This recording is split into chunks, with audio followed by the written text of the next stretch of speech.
Sacrifice this and sacrifice the matron, and here we go. Let's see what we get. Holy shit.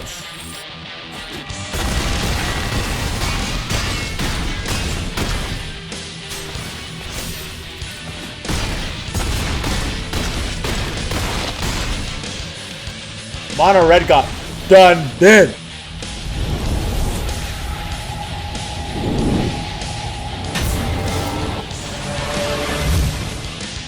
What is going on, everybody? This is ZZ Gulu. Welcome to my channel, where I'm going to be playing some of the most high impact, fast paced decks on MTG Arena.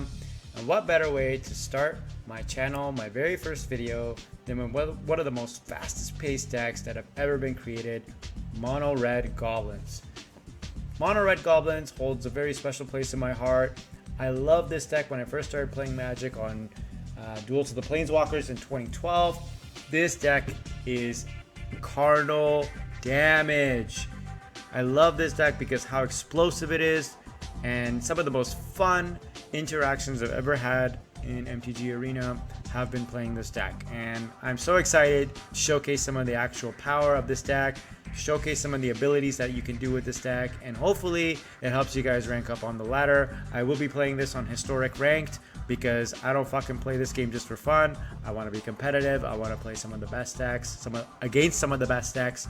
And so what better way to compete on Historic Ranked than one of the best decks of all time, Mono Red Goblins. Without further ado, let's get into the deck.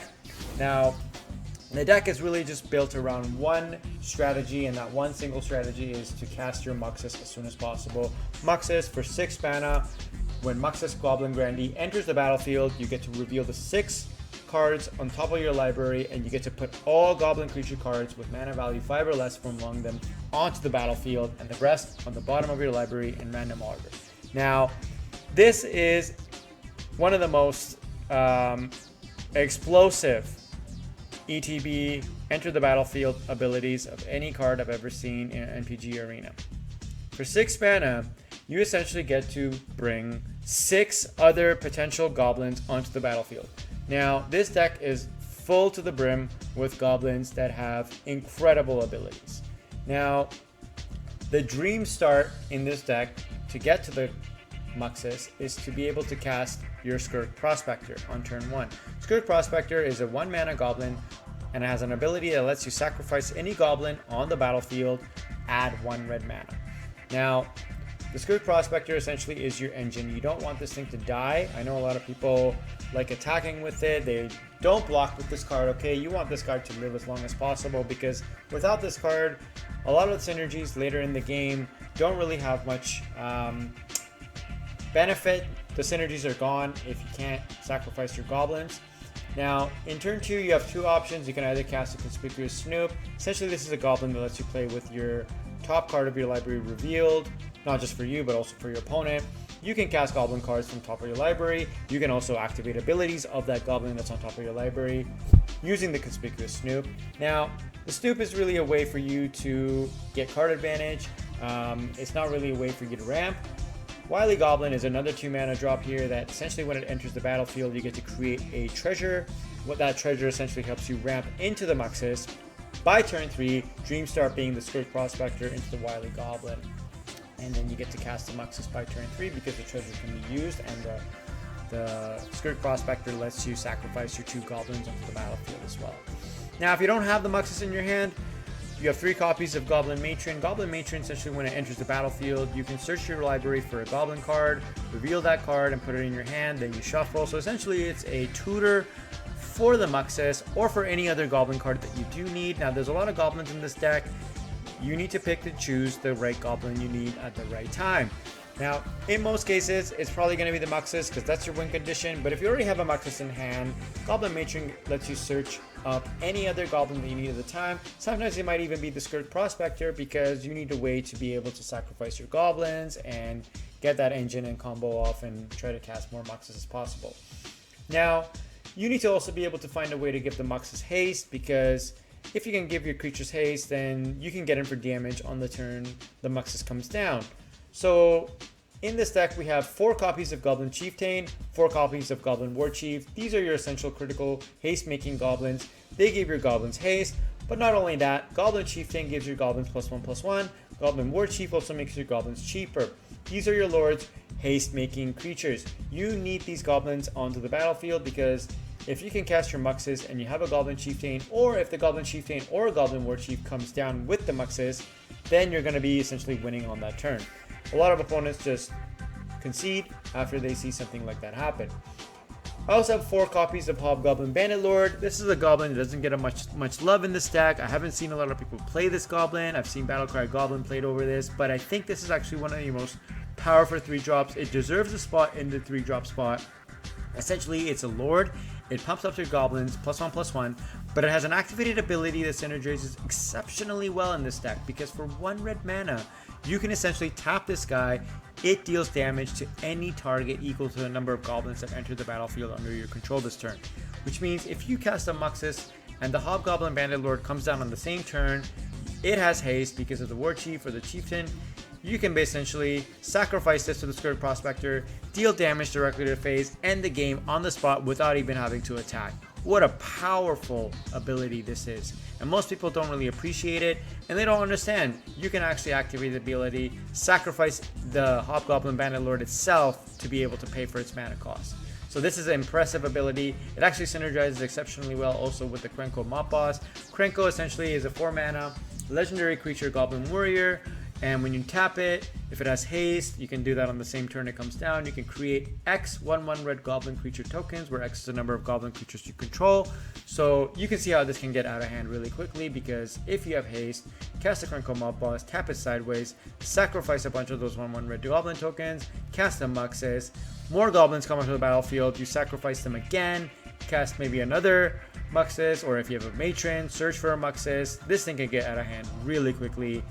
And I love how explosive this deck can be on the ladder. A lot of people don't really have ways to defend against it now, especially with the suspension of Memory Lapse. And with the suspension of Memory Lapse, obviously, Mono Red Goblins is climbing back up on the ladder. Mana base is super straightforward. You don't need to mess around and tinker with this too much.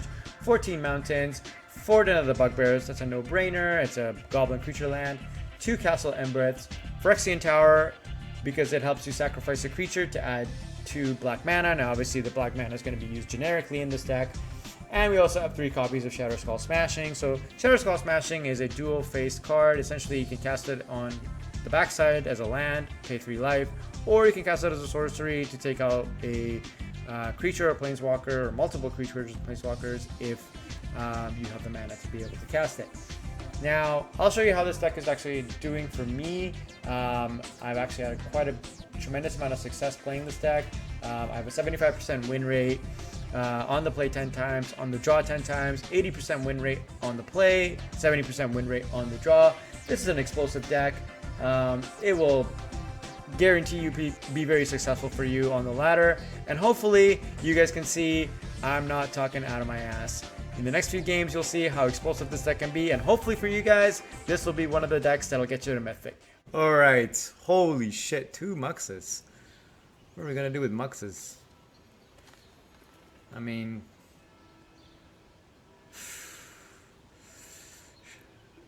we're going first, so, but we don't have any 1 mana or 2 mana spells, so we're probably gonna get fucked in the ass.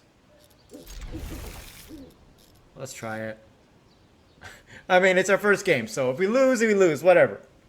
We'll keep playing. We're not giver-uppers. We're not quitters. Why did I say giver-uppers? I meant quitters. We're not quitters, okay? We're gonna play the deck we want to play, and we don't mulligan, okay? We keep. We don't mulligan. We don't mulligan because we ain't bitches. Just checking to see if my mom heard me. No, I'm just kidding. Kidding, not kidding. Oh, we're up against mono white humans. Mono white humans. This is a great deck, which means he's probably going to overwhelm my ass with a bunch of humans. So, it's going to be goblins versus humans, so not much I can do here. Just Play the untapped land. Tap land. That's the turn. Let him dominate me.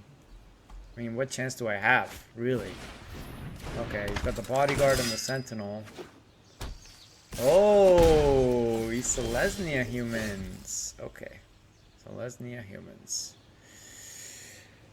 So, I mean, we don't really have a play here. We just cast this. Maybe we can kill the bodyguard. Does that really do anything? If we kill the bodyguard? We could kill the bodyguard, but I mean, if he blocks the chieftain with the bodyguard, I mean, I don't want to give up my chieftain. That's one of my key cards. I think we should save the... Although, you can probably cast that other human that puts +1/+1 counters on everyone. That'll be really annoying. But I think we should play the chieftain and pass the turn, because then we can probably cast the Krenko next turn. Pump out a bunch of goblins.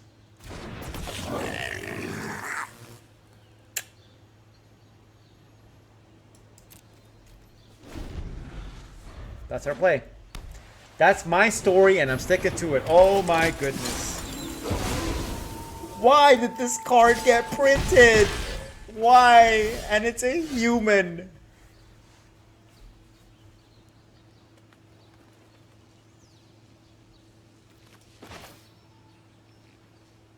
Okay, I'm gonna get my Brutal Cathar back, because this is annoying. This is bullshit.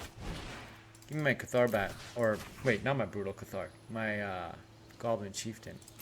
I'm gonna get that back, man. This is complete bullshit.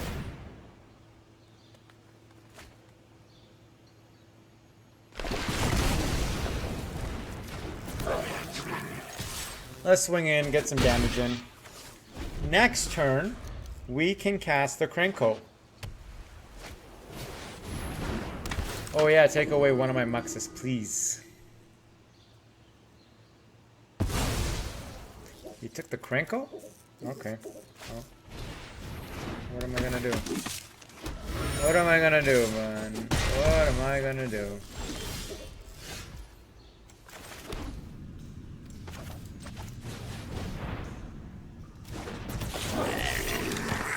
We could play defensive. If we play defensive and just park the bus here, maybe we can probably stop some damage, but he probably has collected company. He probably's got some bomb-ass human that's going to come down and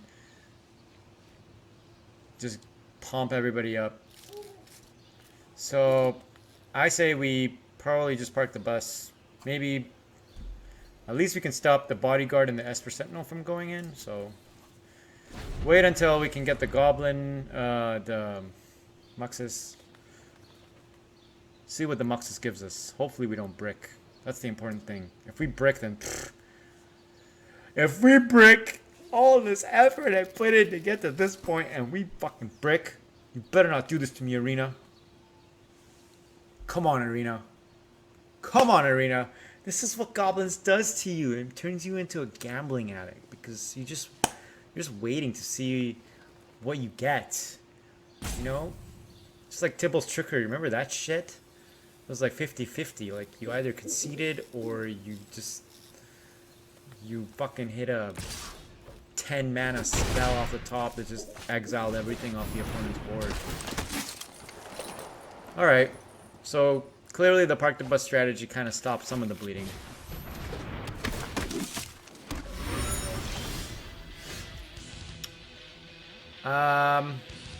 Yeah, I think we should just go for the Muxus. I don't really see any better play here.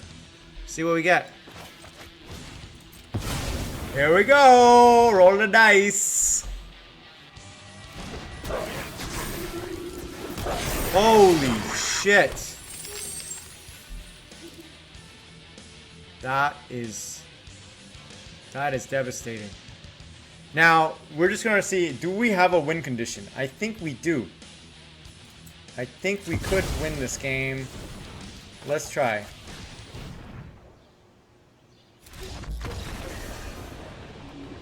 You didn't even want to see what happened after that. That's it. I don't want to see what happens after that. Because why would I? This guy comes down. I'm going to pump out a bunch of goblins with the Krenko. Play another Muxus. Oh, disgusting. Okay. Oh, what a curve. Prospector to Wily Goblin and then into Muxus? That's the best. Please just be a slow ass deck. Or be something that has no interaction. This is disgusting. Shuffler's fine. The Shuffler is fine. For those of you who don't know, this is the dream start. Turn 1, Skirk Prospector. Hopefully it lives. Turn 2, Wily Goblin. Turn 3, hopefully we get a land. What are we playing here? I mean, he could kill the Prospector right now. Oh! Mono red! Fervent champion. Robber of the rich. Okay, perfect. We're gonna play a Wily Goblin, turn 2. More mana. Let's get into some damage. Just play a Robber of the Rich. Just a play of you, play Robber of the Rich. Try to cast a Bone Crusher Giant on it. Yeah, bro. You know what's coming. He knew. He knew I had the Muxus. It's okay. We gotta sacrifice this so he can't play that stupid Bone Crusher Giant. Alright. Alright. What are we gonna do? Probably go Goblin Matron. And then we'll cast one more of these.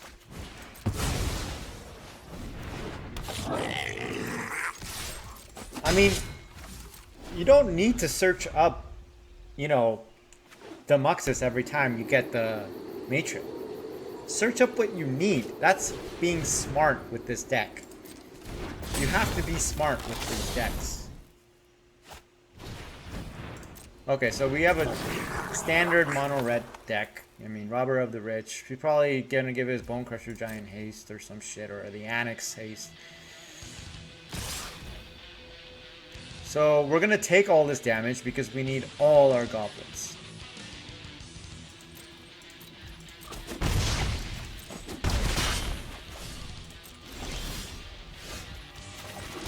Alright, so sacrifice this. And sacrifice the Matron. And here we go. Let's see what we get. Holy shit! Game over, my friend.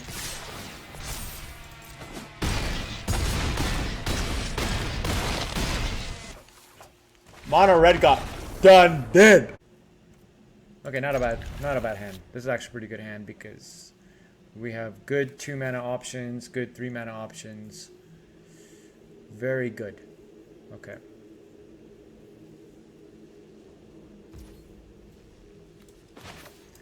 Let's go. Den of the Bugbear. Pass the turn. I mean, the whole point of this deck is to try to get as many goblins as possible out onto the battlefield. Like, oh man, sacrifice squirrel, sacrifice squirrel. Please give me an Irencrag feat. Did I just say thief? Irencrag feat.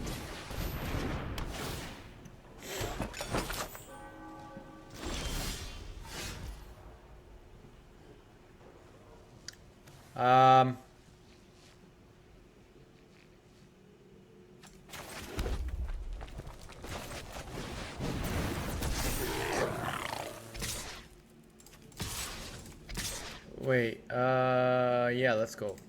Let's just do damage, man. That's what we're here to do. Damage, baby.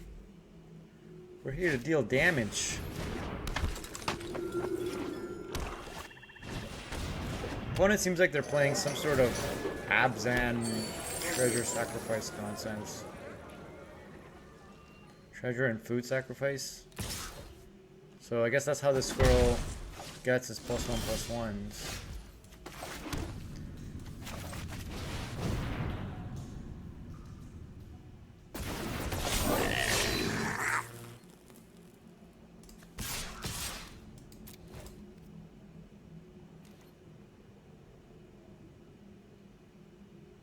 So I'm not attacking with the Chieftain because he can double block it, and I need the Chieftain to close out the game next turn.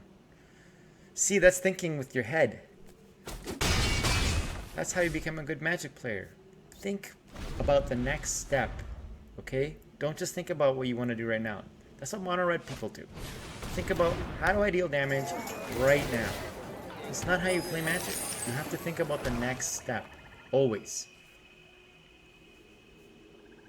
So he's probably going to sacrifice something.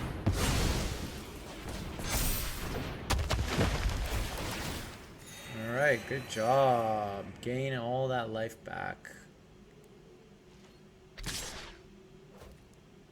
Really? No blocks. Not gonna take that. I'm not gonna fall for that. My trump card, baby. Alright.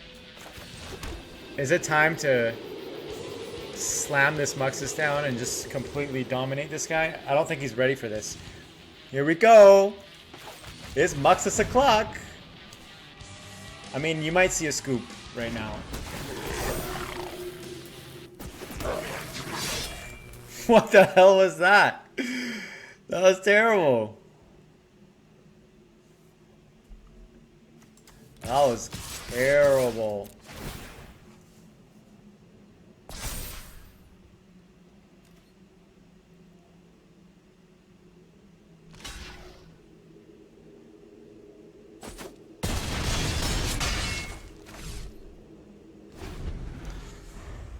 See, that is what's called a brick in the Magic the Gathering arena phase. It's called a brick. Basically, a brick means you cast your spell and you get none of the things you wanted. I mean, I kind of wanted a Krenko. I wanted, you know, a few more lords. It's got a Warchief.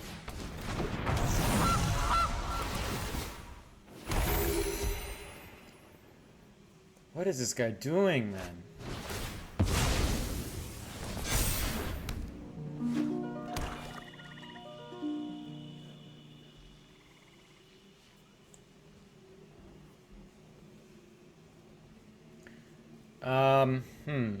I think next turn we can close out this game.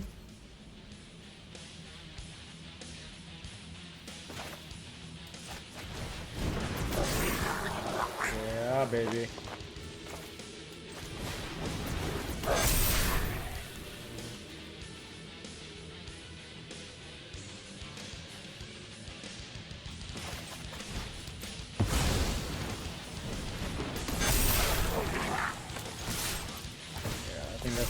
That's a game closer right there. I mean, math is for blockers, man. I'm not gonna even count that.